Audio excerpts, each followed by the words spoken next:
Hi, this is Steve Hargadon, and it's Wednesday, July 28th, and welcome to the Future of Education. Our special guest tonight is Sam Chaltain. Sam, did I say your name right? You did. Oh, good. I think I've been butchering it all week as I've been announcing the event coming up. Sam, really glad to have you here tonight. The Future of Education is sponsored by my employer, Illuminate. You are in an Illuminate session, which is why they let me do this. The project I work on for Illuminate is called Learncentral. It's a social network for educators that's free and has Illuminate built in, so we hope you'll come and visit.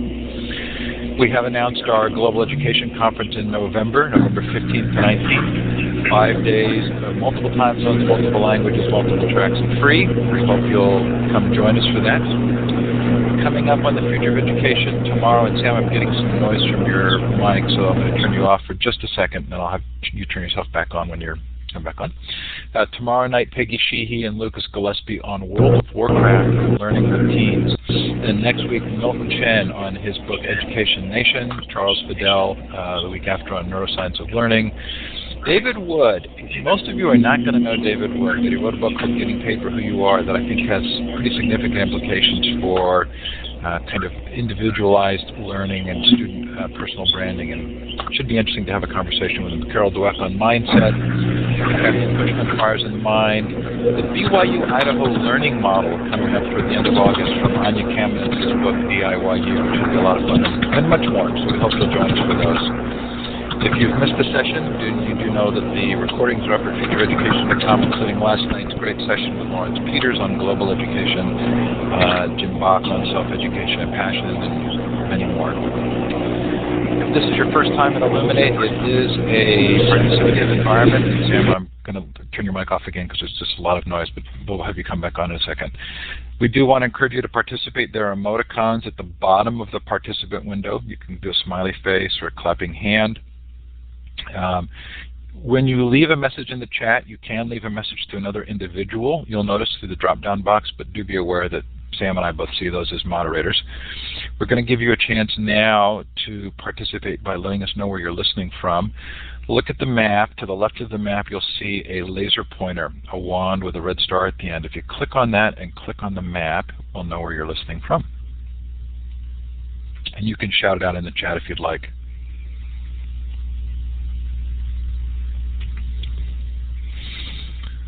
So North America centric, looks like Peru again, Australia, Mexico,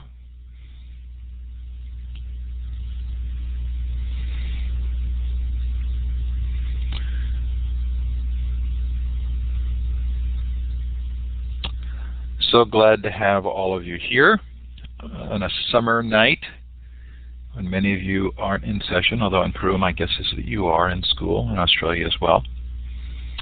For those in North America, thanks for taking the time out.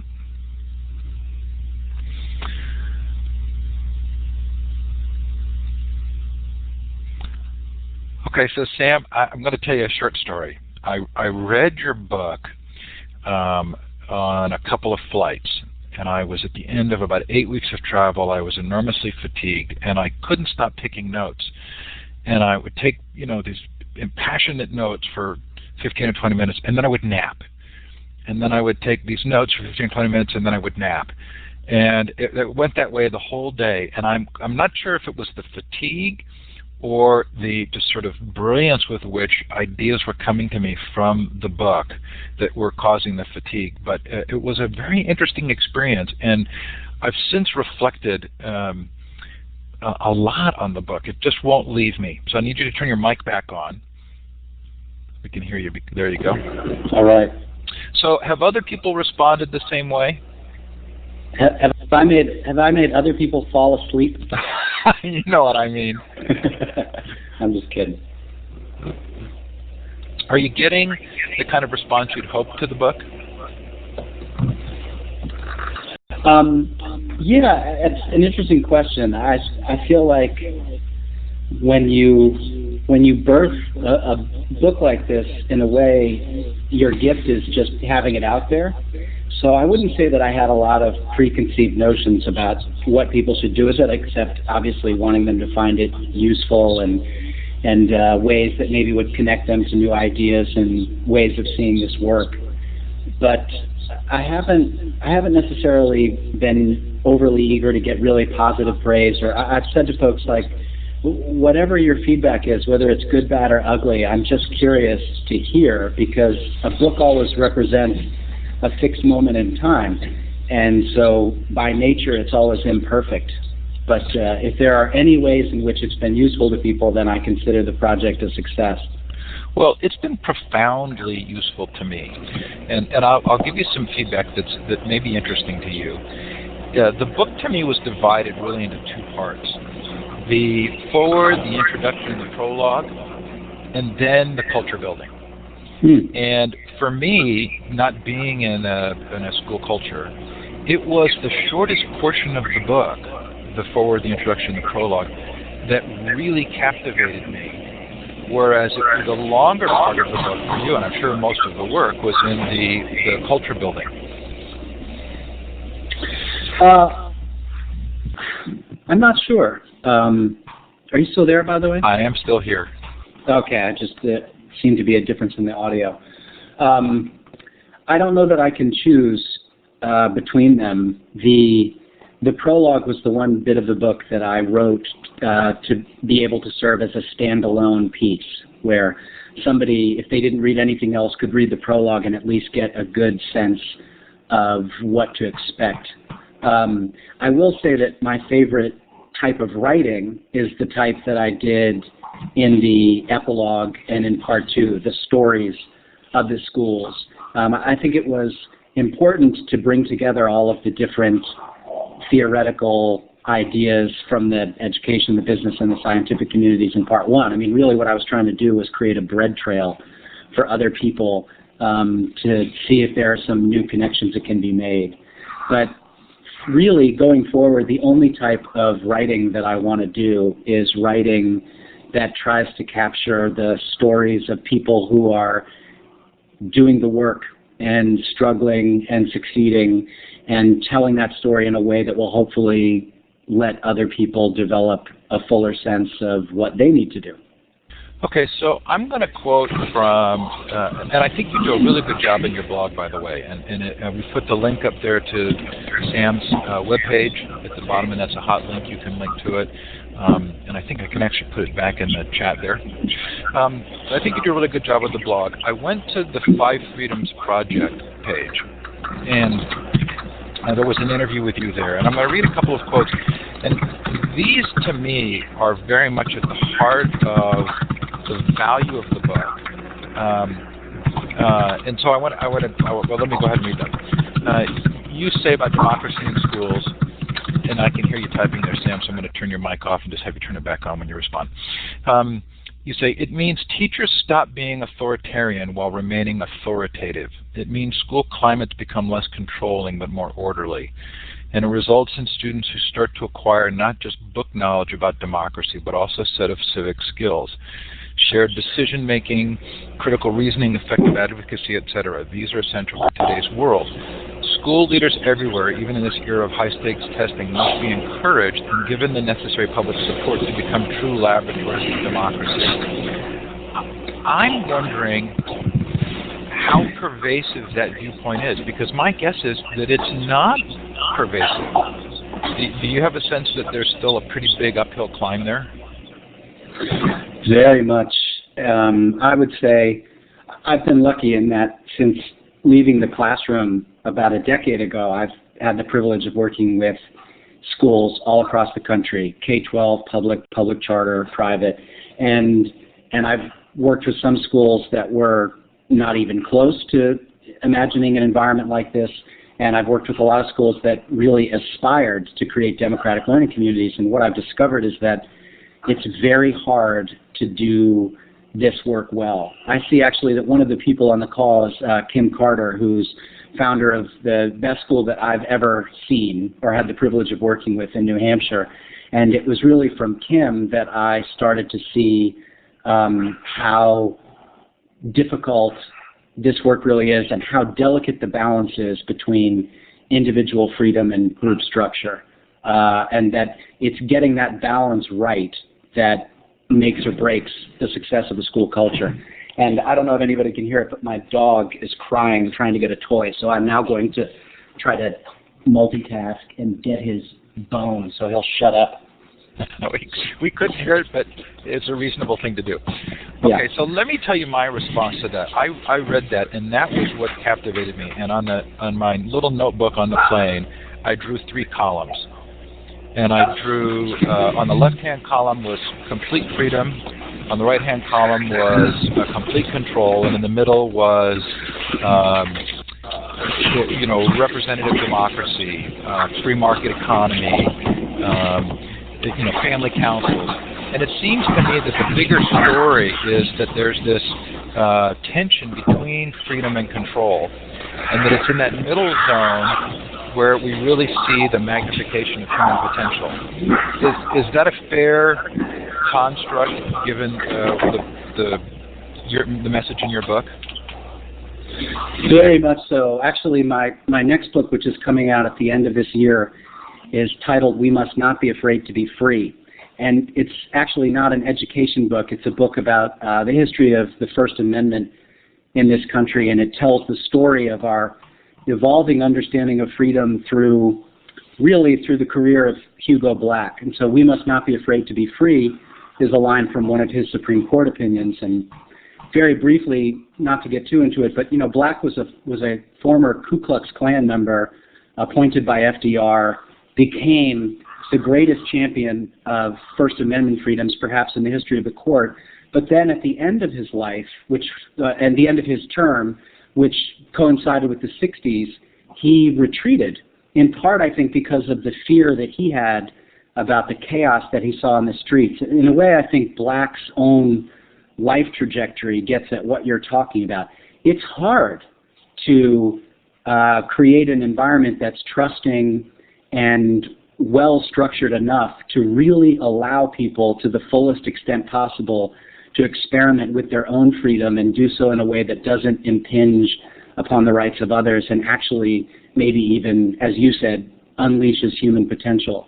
And so in a way, I think the biggest challenge that progressive educators have is getting that calibration right. And I would say more often than not, we don't get it right.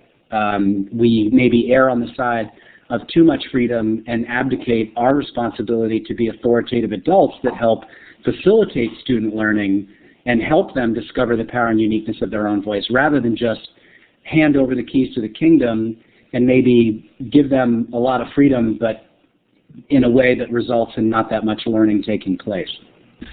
Boy, I just am so anxious to dive deep here because Kirsten says, unleashing human potential has not been what schooling's been about. And although you're talking about the fine-tuning, I wonder, do we even actually think of schools as an environment that relates to freedom? I mean, in some ways, we've got the free market economy, we have what we call democracy or representative participative government. But I don't think most of us think of schools as an environment where freedom even plays much of a role. No, well, I think part of the problem is too often in this country, because we're known as, the world's first new nation, your standing in the civic order is not determined by bloodlines and kinship, but by a shared allegiance to principles and ideals. And so, in a way, I think that gets us feeling a little high on our horse, like we actually have this all figured out. We've seen it recently in our foreign policy, that the idea that you can simply export democracy, and if people hold up ink-stained fingers and you import some experts to draft a constitution, then your problems are solved. We're actually only in the earliest stages of even understanding what democracy means. And that's as a country, let alone as a community of adults trying to help children acquire the skills that they'll need to be successful. So really, that's the primary motivation I had for writing this book, because I felt like I had seen a lot of schools that had tried to do it, and I hadn't seen many that had done it well. And I had been given the space to really reflect on that and try to make some connections. And I was in business school at the time, focusing on organizational behavior and not-for-profit management. So the riddle that I was trying to unpack is how can somebody provide enough of a framework to help folks that aren't sure where to get started, but do so in a way that still leaves the breathing space for individuals and for communities to make the process of becoming a democratic learning community their own. Because the moment you suggest, it's a 5-step process and do these things and your problems are solved, you immediately lose sight of what a democratic learning community is about and how non-linear that process is. So in a lot of ways, the book's already preaching to the choir. Maybe the reason the introductory portions were so interesting to me was I was looking for the arguments that schools should be democratic, when what the book's really doing is it's saying, if you're interested in a democratic environment, here are the skills that you can begin to implement that will help you get there. Yeah, actually, and I'd say that's an important point. There's a post I did, I don't know, in the last 3 weeks or so on my blog titled, "To What Do We Owe Our Fidelity?" And the reason I wrote it is I'm a part of a founding group that's launching a new school here in D.C., and we'll open our doors in the fall of 2011. And when you're just starting a school from scratch, you really have an opportunity to think about the big questions. And one of the things that I thought of is, well, what's the primary thing that we owe our fidelity to? Well, I don't think it's democracy. And I think that's a mistake that we make. My primary interest is not to create democratic schools. My interest, and I think all educators' interest, should be to create the healthiest, highest functioning learning environments possible. And everything flows backwards from that. How do we create the optimal learning conditions for kids? Now, the reality is, if you start to unpack it, it's by creating an environment that's democratically oriented.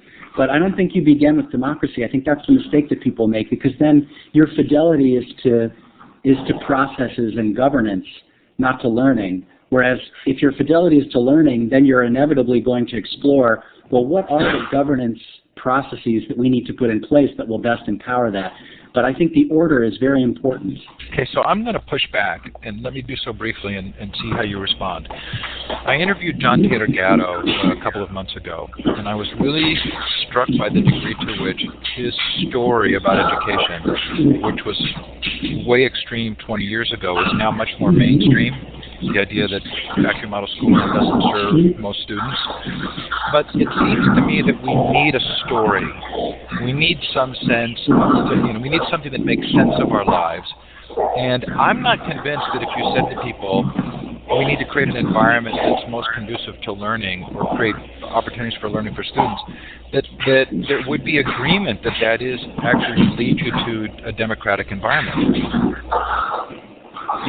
Well, actually related to this, and there's some of the folks that are listening and will soon be participating or are part of this project, there's another book I'm a part of that's going to come out in February that's going to gather together stories of people across the country who were asked to reflect on their most powerful personal experience in a learning community.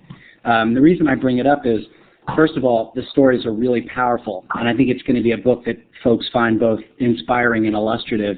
And a lot of those stories are on the website that the campaign that gathered those stories hosts. It's rethinklearningnow.com.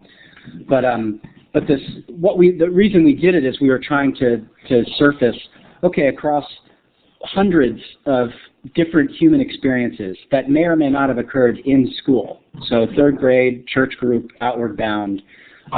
What are the core conditions that always rise to the surface when people are asked to reflect on their most powerful learning experience? And so I agree with you that story is essential, and to me, that's the story. It's not when did you feel most alive in a democracy, although I imagine a lot of those would uncover the same conditions. But schools are primarily in the learning business. And the core conditions that rose to the surface, by the way, and the 5 subdivisions of the book are challenging, engaging, relevant, supportive, and experiential. Now, the reality is I think you could take all of those and superimpose them onto the ideal characteristics of a democracy. But again, I think the order is what matters. So, very interesting. Okay, so Sandra Day O'Connor, in the foreword to the book, says that schools should be teaching civic education, preparing people for the rights and responsibilities of democratic citizenship. Do you think that's broadly accepted? Yes and no. I mean, I don't think you find too many people, although there are some, that argue with the essential role that public education plays in the ongoing health of our democracy. I mean, it's the only institution that's guaranteed to reach 90% of every succeeding generation, that's governed by public authority, and that was founded with the explicit mission of preparing young people to exercise their rights responsibly. But in a way, that and a cup of coffee will get you a cup of coffee in this environment. I mean, people will basically say, yeah, sure, and then they'll get back to the rather myopic conversations about how we will ultimately evaluate whether schools are successful or unsuccessful, which is the equivalent of us looking for our keys in an empty parking lot, but only searching where the light is good. So, if you don't mind, would you take a couple of minutes and talk about your background? Because I think that your particular path to this place is illustrative or illuminating, and especially your sincere desires related to the First Amendment and freedom. Could you repeat the question? Well, I just wanted you to kind of talk a little bit about the work that you've done, because it seems as though you've come from this direction of the First Amendment and freedom and the Five Freedoms Project, and just wanted to give you a chance to kind of expound on that a little. Yeah, well, so like a lot of folks that know they want to be educators, when I left New York, I had been teaching for 5 years. I knew I wanted to be an educator my whole life. I felt like I needed an experience outside the classroom, and I wasn't sure what that was going to be, because the reality is there's really only one career path in education, which is teacher, principal, superintendent, and that's just not a path that necessarily lots of folks want to follow. So without going too into it, I had some real serendipity that brought me to the First Amendment Center, and under the leadership of Charles Haynes, who's the senior scholar there, I became much more aware of how the five freedoms of the First Amendment provide the foundation for how we all become seen and heard in meaningful and responsible ways. They are the tools for us utilizing our voice effectively in a democracy. And then with the First Amendment Schools Project, frankly, at a time when I don't think I had enough of an understanding of the whole arc of learning and organizational change and school reform, but I certainly had passion and good intentions, we went about trying to use those five freedoms as a frame for how schools go about creating healthy learning environments. And so I would say, in brief, my own path has been an ongoing journey to try to better understand how we do that well and what it requires of us and what the essential foundations of it are. So I'm curious about the word democracy, because for many years I've sort of struggled to try and not say democracy when I actually meant a constitutional republic or I meant participative representative government. Do you worry at all about that term? Does it have a connotation now that sort of culturally that doesn't mean pure democracy, but that means something more? Well, the short version is I don't worry about it very much. And even as somebody that's been working on this all the time, when people draw the distinction between the democracy and the republic, it's like one of those things that I'm always like, oh, right, what is the distinction, actually? But from my own perspective, I think the term that matters most to me is democracy, lowercase d. Democracy as a way of imagining a society where people are able to work collaboratively to solve problems and create an environment where everybody does better because everybody does better. And as I said before, I think that's something that we haven't really figured out. I think one of the things that we're really seeing is the almost incompatibility of democracy and capitalism. And yet, as we go forward, it's a balance we're going to have to continue to struggle to strike.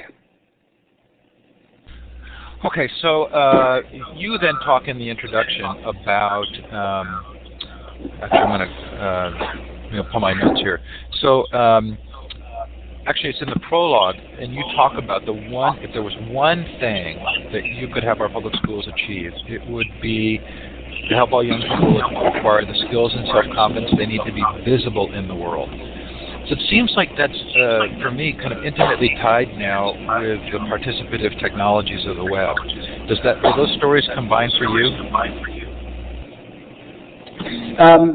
Yeah, I think so. I mean, I think that's we're in this and in so many other respects at this moment in history, we're all a part of a great unfolding, and so I think at almost every level of society and how we interact, we're trying to shake off the paradigms of the 20th century and figure out a better, more fuller way of being with each other. And so it's like what Zhou Enlai said when he was asked about what he thought about the French Revolution in the late 1970s, and he said it's too soon to tell. So Roger asked the question that I was going to kind of pass over for fear of sidetracking us, but he says that he's drawing into the attention the fact you said that democracy and capitalism seem to be incompatible. It wasn't clear to me, but do you want to take a minute and tell us what you're thinking there? Could you say it again? I'm sorry. I'm like, it's a bit of sensory overkill where I'm like trying to both. So Roger says it draws attention to the fact that you said that you felt like democracy and capitalism, you were seeing them as incompatible. That wouldn't have occurred to me. I actually would have said that we're talking about sort of the same thing: free market economies, participative governments. That these are even with the bumps in history, that they're still parts of a larger story. Do you see them as being incompatible in some way? I'm not ready to say definitively that they're incompatible, but my own understanding of what the founders were trying to get at, and if we just think about the First Amendment the ideas of freedom of religion, freedom of expression, the deepest purpose that they were trying to get at was to create a society where, for all people, freedom of conscience was sacrosanct. So, in their sense, then, the First Amendment exists to give us the right to say what we must say. But what has come, I think, to be interpreted, the way the First Amendment has come to be interpreted by most people today, both because of inattention, but I think also because of the nature of our society, is that people feel the First Amendment gives them the right to say whatever they want to say, or that freedom is actually determined by the choice of blue jeans that I wear or the car that I drive, not the particular political philosophy that I have and the ways in which I choose to share that philosophy in the public square and try to inspire others to join me. And so I guess the way in which a capitalist society forces us to pay attention to conspicuous consumption makes the democratic ideal of rich philosophical debate and ontological exploration pretty difficult. Now, don't get me wrong. I mean, I believe it's the best system we got. Was it Churchill who said, democracy is the slowest, messiest, least efficient way of organizing a people, and it's the best system that we have. And if I had to choose between the communist experiment in Soviet Russia and ours, I think ultimately ours has won out for a number of reasons. But that doesn't mean that it's, in practice, a way of organizing people that frees us to be our fullest selves. So I am concerned that's going to distract us past the education conversation, but I think it's a very interesting conversation, and one that we can, in the Q&A, that can be brought up again if anybody would like to talk about it. Okay, so you talk also in the prologue about social fields and grounding condition and theory. Is it theory U? Yeah. Okay, and I was familiar with Theory X and Theory Y, and I've got a new book on my list, the Theory U. But that reminded me a lot of what Ken Robinson sort of talks about. He talks about changing our metaphor for learning, for teaching and learning. to being more sort of organic and growing and cultivating the garden. Do you want to talk a little bit about the social fields and grounding conditions? Sure. The main thing that I wanted to get across is one of the things that Otto Scharmer talks about in Theory U is seeing every social field, by which we think of any organization of human beings, as having both visible and invisible components. And he tells a story, and I think I recount this in the prologue, but for anybody that hasn't read it briefly, he grew up on a farm in Germany, and Otto Scharmer did, the author of Theory U. And one day his dad brought him out to look at the field, literally the field, that they were tilling, and asked his son to describe what he saw. And what Otto described is what all of us would describe, which is what we can literally see. So the height of the corn stalk, the presence of bugs or absence, the extent to which they look healthy or parched or well watered, and the point that his dad wanted to make was that he sees all of those things too, and those things matter. But what ultimately determines his success or failure as a farmer is how well he also tends to the invisible aspects of that field, the root structure, the quality of the soil underneath, and that really where the rubber meets the road is the fertile topsoil, is the points where the visible and the invisible aspects of a field intersect and intertwine. So part of the point that I was trying to make is it's exactly the same way in any organizational culture, but if we just stay focused on school, that's what happens in every school. We tend to only focus on the visible aspects of school culture, which are the things that we can see, say, or do. So we focus on trophy cases. We focus on the cleanliness of bathrooms. We focus on test scores. And those things are not insignificant. But what will really determine whether a school transforms itself for the long term is how well or poorly they tend to the invisible aspects of that social field. And what Scharmer describes, the definition he gives for the invisible field are the inner conditions from which we all operate.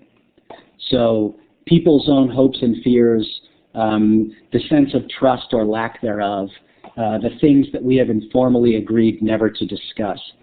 And so part of my point with the social fields bit and with the book overall is to try to, and there's a reason that the prologue and the epilogue are both titled Ways of Seeing, is it's trying to bring to the surface those invisible aspects of our work as educators so that we can tend to them as readily as we tend to the visible.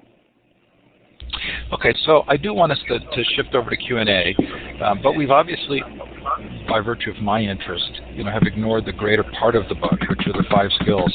Do you want to give any kind of an overview there for people who might be interested in knowing more about what's in those chapters in the book?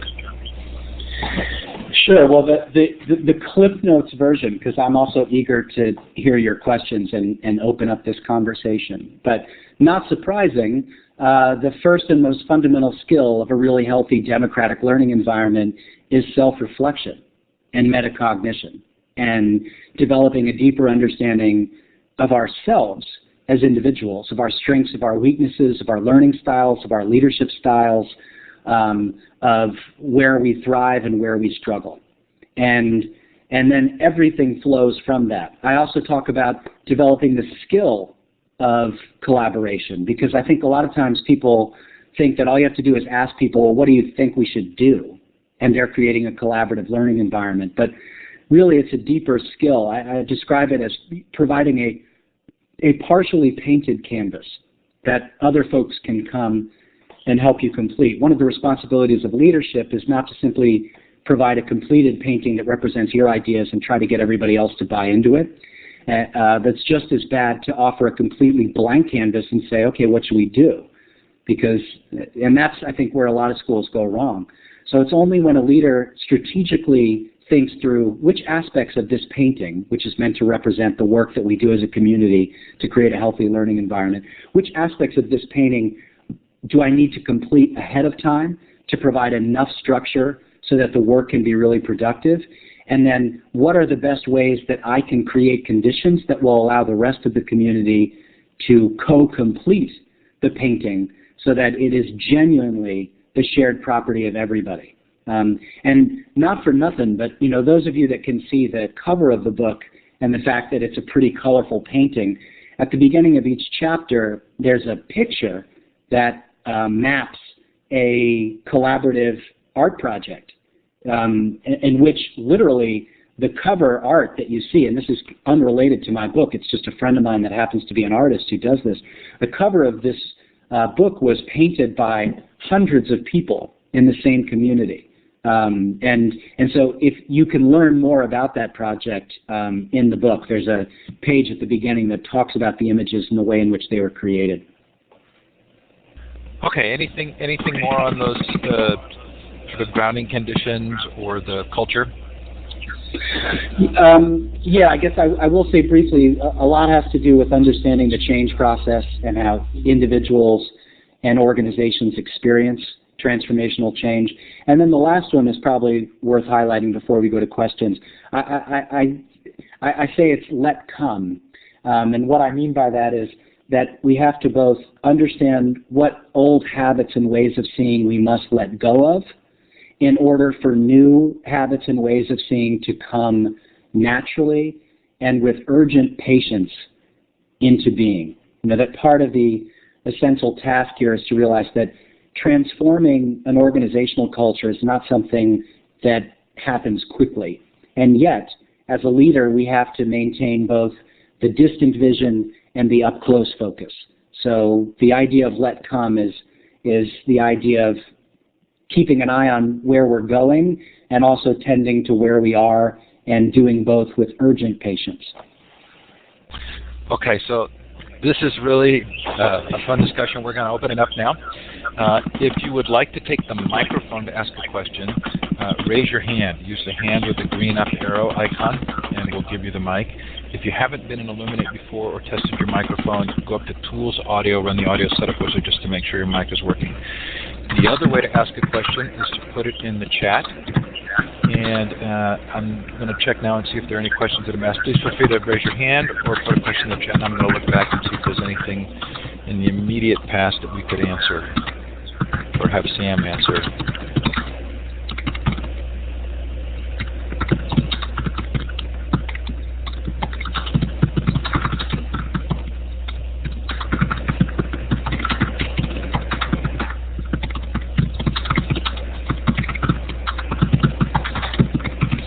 Okay, Sam, in the absence of a question, let's have you call on somebody who's in the audience that you know that we might not know and help them to tell the story. Well, I was already pubbing her, so Kim, maybe you could talk a little bit about what you were thinking that allowed you to create such elegant scaffolding for your school and empowering young people to really find their voice in a way that I've never seen anywhere else. So, Kim, I've given you the microphone. There you go. So all you do is click on the larger microphone button at the bottom left corner of your screen to turn your mic on. How's that? Am I on? You're on. Okay. Nice toss there, Sam. I think the biggest thing for me is the belief that when there's ownership, there's greater learning, and that doesn't matter. It doesn't matter what age we are. That when students have agency in their learning, and that's what I was referring to earlier with the what's democracy as a way of learning look like. Thanks, Sam. That's an important question, and it should impact all aspects of school. So when kids have agency, when they have voice, we call it choice and voice. So when they have opportunities to make decisions about the things that impact their lives, you get different engagement, you get different investment, and you get different commitment in what they're willing to put forward, whether it's in their learning or in their relationship to the community. So that was a key premise. The school design was based on the tenets in the National Research Council's book, How People Learn, where they say there are 4 key elements of effective learning environments, which are essentially, no surprises to anybody, that they need, that an effective learning environment is learner-centered, knowledge-centered, assessment-centered, and community-centered. So we worked to develop that out. I think the hardest part of that was my discovery that people, and it's not a big surprise either, but we couldn't start that way, that I had to create structure and find a way to have that be seen as a proxy structure that became turned over in phases so that the community shaped and designed its own structures. And then you have the, how do you continue to renew that, because schools always have new community members. So how do you bring new community members in to have them assume ownership pieces as you go? So it's a very organic and dynamic process. So Kim, can I have you stay on for a second? Yep. So I would have used the word generative to describe the process of kind of transparently helping the next generation of people assume the understanding and leadership of a process like that. What kind of stories are you telling about education to help people see your vision? We're telling lots of stories, and I love Kirsten's question about how can this be for, well, she says less active choosers, but how can it be about not just middle-class white folks? And that's where my work has focused and is focusing. So the stories have to be, the best stories, most powerful stories are the stories our kids tell themselves. So when kids are given space and they are allowed to tell their stories, that's when you see powerful impacts. On the 5 Freedoms Network, there's a video that actually I believe Sam posted that comes out of New York, and it was a young woman's senior project, and it's called The Girl Like Me. And she investigates what are the images that young black women have of themselves that they're given from the culture and media around them. And so that was of meaning to her, so she investigated that. The school gave her the tools, the support, and in fact the expectations to achieve that way. And what she presents is another perspective, another image of the world, of her exploration of the world. I think it's critically important that this type of education not just be for the affluent, that it in fact be something that gives agency to all of our students and honors the gifts that they bring to us, no matter where they're from. I hope that started to answer your question. I can put a couple websites up that we have that are collecting and telling the stories. And we've got a number of students working with us on that. There are also some pieces on the 5 Freedoms Network where you're welcome. It's an open group. Take a look at the MC2 group, and you'll see some of the tools our kids have developed. One is a rubric around authentic student voice in schools. One of their criteria is how inconvenient is that voice, and is it still honored when it's inconvenient? Thank you so much, Kim. Hey, Sam, Kirsten also asked the question. She says, I believe in your ideas and I'm working on the same stories in my own writing. How might we achieve collectively around this vision nationally? And I guess I'm wondering, how would you answer that question, and how are we doing in our current economic policy in this regard? I'm not economic, education policy. And Sam, your mic is off. I don't know if you're answering, but you've got to turn your mic back on. Yep, thanks. It's a great question. I'm not sure. Actually, Steve, if you could bring up a website for people to view in this space, rethinklearningnow.com.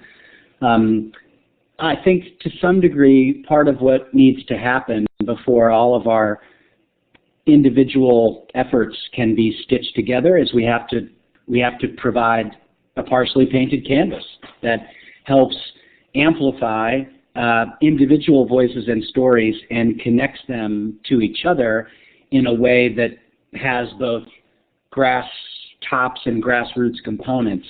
And so when I was the national director of the Forum for Education and Democracy, I was a part of a coalition of many organizations that launched this campaign. And part of the thinking behind it, and the reason it's called Rethink Learning Now, was trying to surface the fact that what we need in this country is a national culture of learning.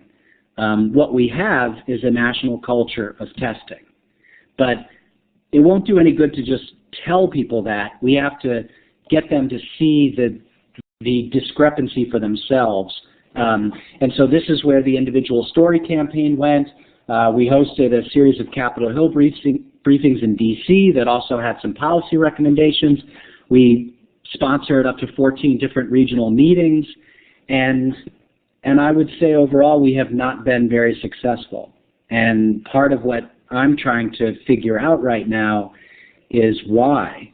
You know, I'm actually a part of a group that's doing some work in Australia right now that's going to be trying to take the lessons from Rethink Learning Now and doing a national campaign there with the same objective that Kirsten's question is trying to get at.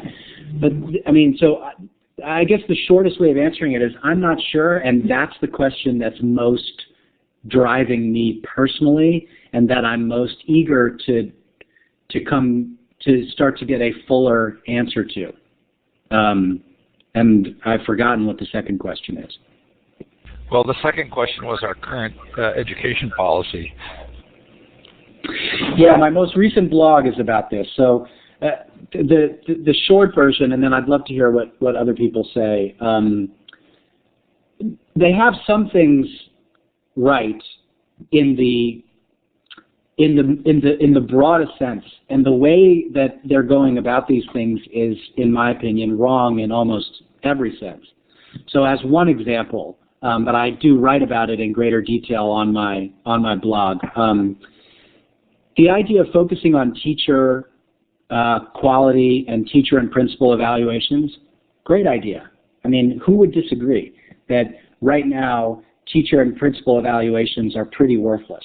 Any of us that have been through would say that for the most part, the general approach to teacher evaluation does nothing to improve the quality of our practice as adults. So in that sense, great, let's focus that attention. But instead of really taking a cue from a country like Finland that was able to turn their own country around in less than 30 years by investing deeply in teachers, very hard to get into their programs, fully paid for by the government, 1 year of clinical experience, and as a result, even though they're the top achieving country in the world when it comes to education, they don't have any national standardized exams. All assessments are conducted locally. So instead of us being like, all right, fine, Finland's a country of 4 million, we're a country of 350, but we can figure out a way to do this.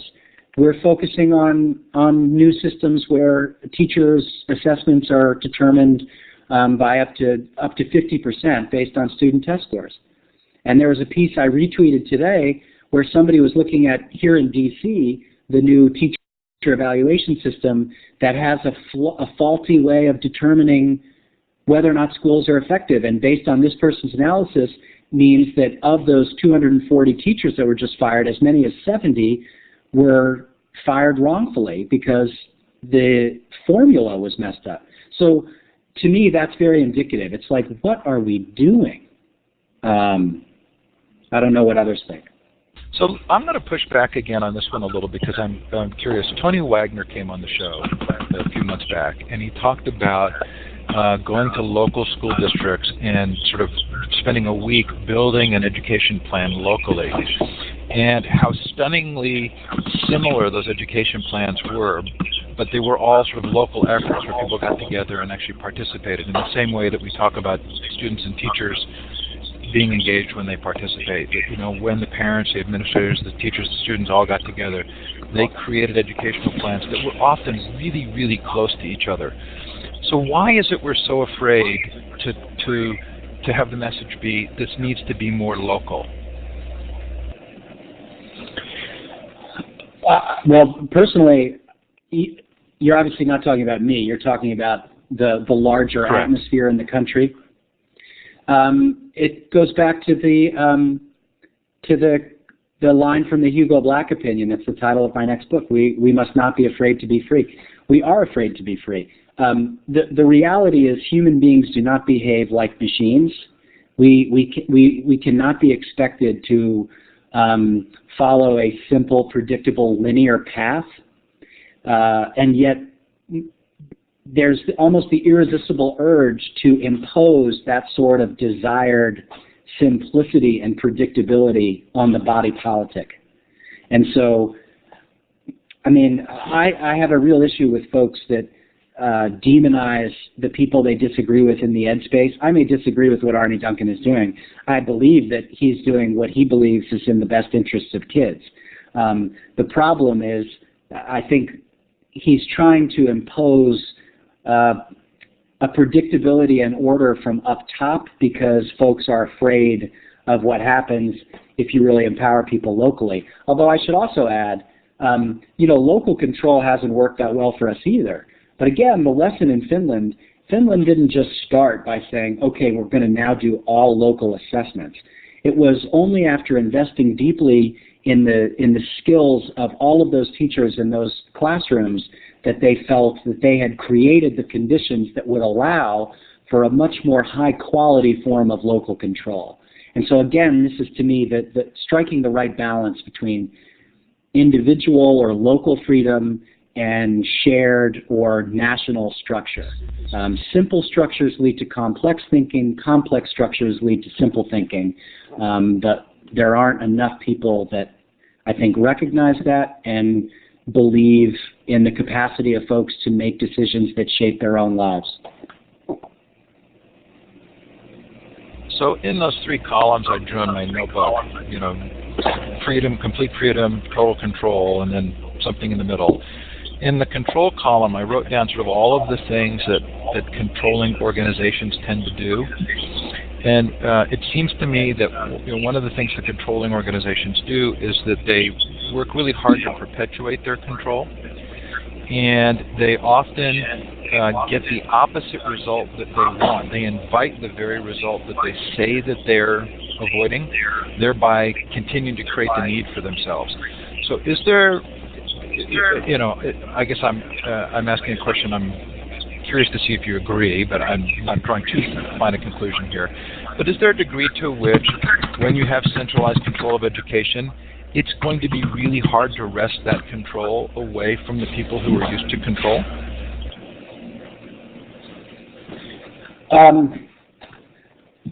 Sorry, I'm a little distracted by what Renee just said, which I want to connect to yours, which is she wants me to answer Larry's question about local control. What are the conditions for best local control? Go there, and then if we have time, we'll come back. Okay. So first of all, I just put up three words. So there's control, there's order, and there's structure. And I think part of the problem is I think control is the wrong word and the wrong goal. I don't think control is what we should be after. I think obviously all of us want order and should. And I think all of us need to recognize or should at least wrestle with the question, which structures would create the greatest order and also reserve space for people to have some freedom to shape the work that they do or the environment in which they learn.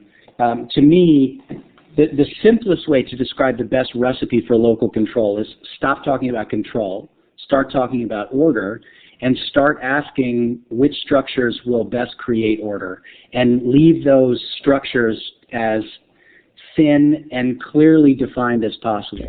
I mean, one of the things that Kim did effectively at her school was they had very simple, clear structures around learning. They said, these are the 17 habits of mind and work that we want young people to develop by the time they graduate. And everything we do will be backwards mapped in order to help them acquire those skills.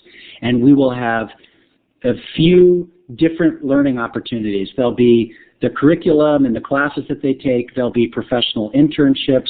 There'll be wilderness treks. And then these will be the governance structures that help us create order to the environment in which we all work. And that was it. And no surprise that of all the schools that I've worked with, most mission statements are very forgettable. I know MC Squared's by heart because they're so clear about what they want to do. And this is, if you're clear about what it is that you're trying to do together, then local control shifts to local order and well-defined structures. And so the mission statement of the school, which I think is really the mission statement for all of us that have taken the time on a Wednesday night to participate in this call, is empowering each individual with the knowledge and skills to use his or her unique voice effectively and with integrity in co-creating our common public world. That's it.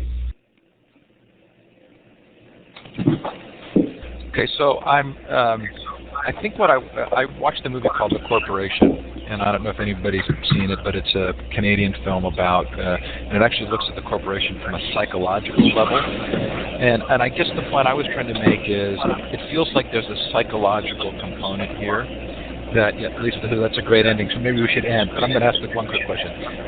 There's a psychological component here that when there's centralized control of something, that we're not just talking about rational decisions, but we're talking about institutions that tend to perpetuate themselves and largely create the very circumstances that they say justify their existence.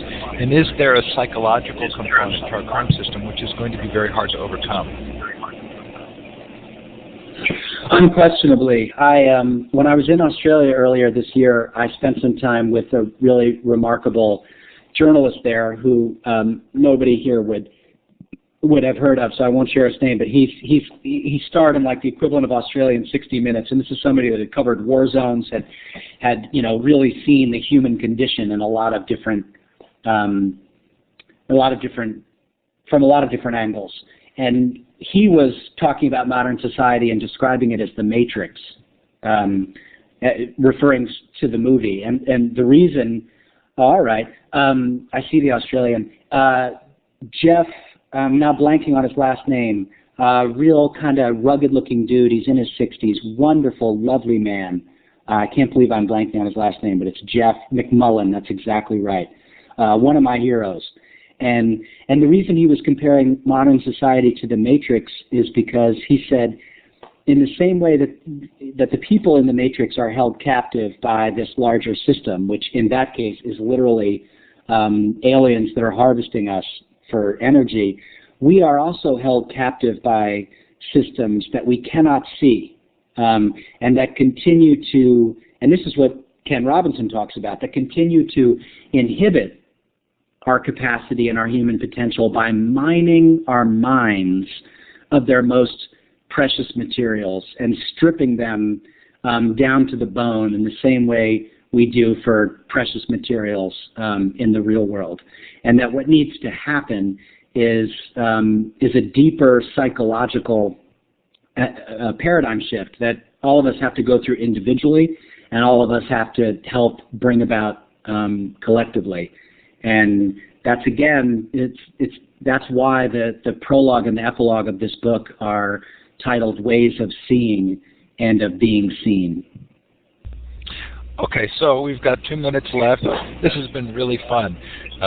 If you have a final question, please make sure it's in the chat or raise your hand and you can ask it. Sort of my final question was, it was a pretty difficult process to declare independence from Britain and to write a constitution. So can we expect that this is going to be a difficult process to rethink education?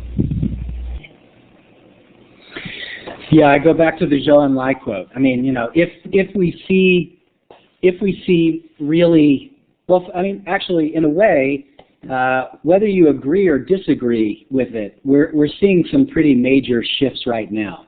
So it's a life's work that all of us have. I mean, we will be at this question for all of our living days. And I actually don't say that and feel depressed by it. I mean, I would love to see more immediate changes tomorrow. I would love to see most kids experience the type of school that MC Squared has. But I take hope in the fact that so many of us are so committed to it. It's so essential, and there's so much good work that's happening. So part of the challenge, back to Kirsten's point, is how do we connect ourselves to each other? I think forums like this, Twitter, are actually pretty powerful ways of starting to widen one's own learning circle. And so thank you, Steve, for giving me the privilege of participating, and thank you everybody that took time out of your morning, afternoon, or evening, depending upon where you are, to participate in this chat. Somebody asked me earlier what my Twitter handle is. There it is. So follow me, I'll follow you, and please let me know what you think of the book, Good, Bad, and Ugly. Okay. Thanks, Sam. Thanks so much.